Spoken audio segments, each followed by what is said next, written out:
Dong, yung apat mo na dong, ang ano ninyo. Ayan, so tanungin muna natin yung ating mga followers kung ano ang masasabi nila sa ating tawag dito, sa quality ng ating semi-special na pins concrete post or dragon fruit post. Sila ang ating tatanungin kung ano yung masasabi nila. Ayan. So ano yung masasabi niyo dito mga ka-concrete sa quality ng ating pins concrete post or dragon fruit post natin. Kasama na rin yung molder.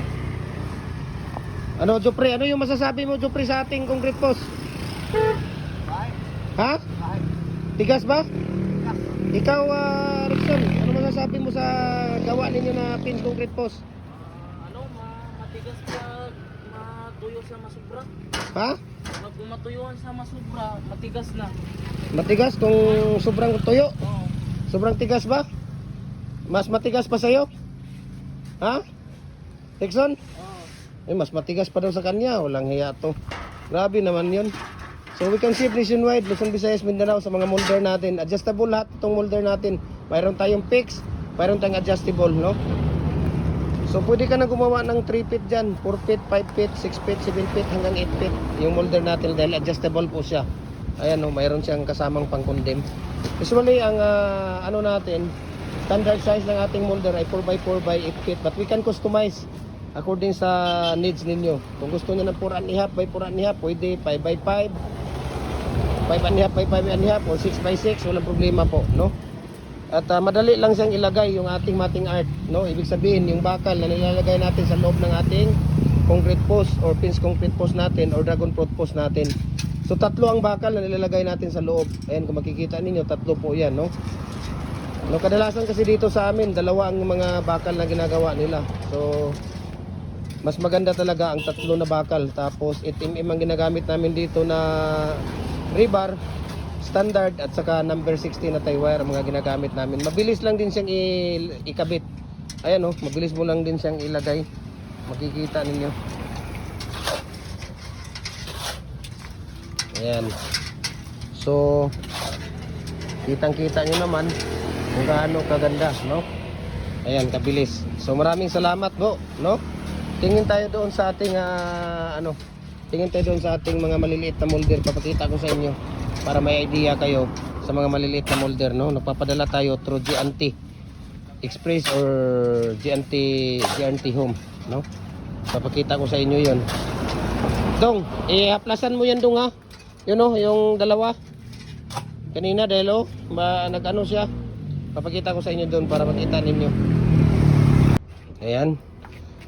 So ito yung mga molder natin, no? Meron tayong number 4, 5 at 6, commercial at saka standard. Okay? Meron tayo diyan.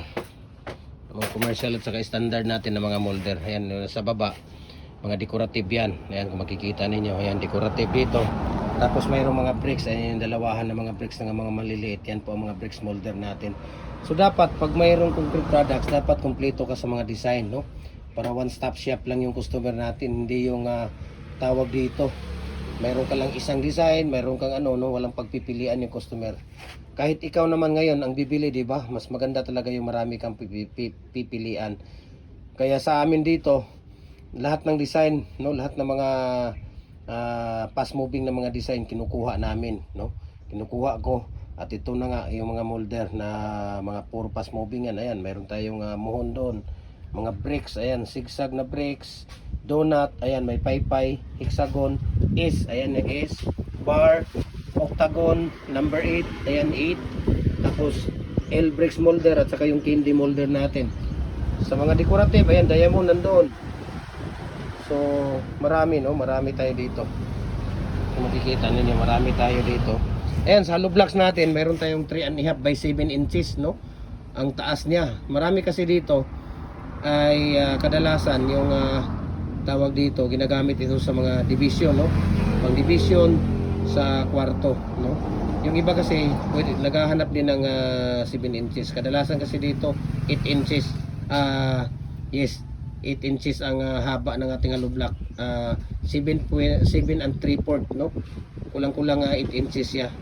Pag nakahulma ka na, mayroong 3 and 3/4. Ayan, makikita niyo single 3 and 3/4 yan. Tapos yung isa 5 and a half. Ayan, commercial lang number 6. Ayan naman 3 and a half, commercial na number 4. Mayroong standard na number 4. Mayroong standard na number 5. Mayroon din tayong number 4 na standard double. Sa number 5 natin, single lang talaga yan. Okay, single lang yan. Wala tayong standard lang talaga yung number 5. Mayroong lower dyan na number 6. Ayan sa taas. For building ventilation or sa mga housing ventilation natin. 3 and a half. Ayan, nandoon. 3 and a half. Single. Mayroon din tayong 4 na standard. Number size standard. Mayroon din 3 and a half na tawag dito. Na commercial. Mayroon din tayong double na standard. Nandoon sa likod. Ayan, marami dyan. Hindi na kasi kasya dito. Kaya dyan na lang namin nilalagay. Ayan, kung makikita ninyo, mayroon dito. Ayan, nandyan yung mga standard natin. Ayan, standard yun na double. So, marami dito, no? Kaya message nyo ako at share ko sa inyo ang price list sa shipping details. Yung mga pins concrete post molder natin at saka dragon fruit post, mayroon tayong stock doon sa warehouse natin. Doon ko nilagay. Kasi dito, wala na tayong mapaglagyan dito. Kaya pag napunta ko doon, magdadala ko dito at mapapakita sa inyo. Fix at saka detachable. Okay? So maraming salamat mga concrete. Paki-share, paki-comment, paki-likes ng mga video natin para magkaroon kayo ng top 1 badge. At malay mo kung kayo ang mananalo sa ating mga free raffle every Monday. Next 2 weeks natin, January 12, 3 molder na double ang ibibigay natin para doon sa mga mahal natin ng mga followers.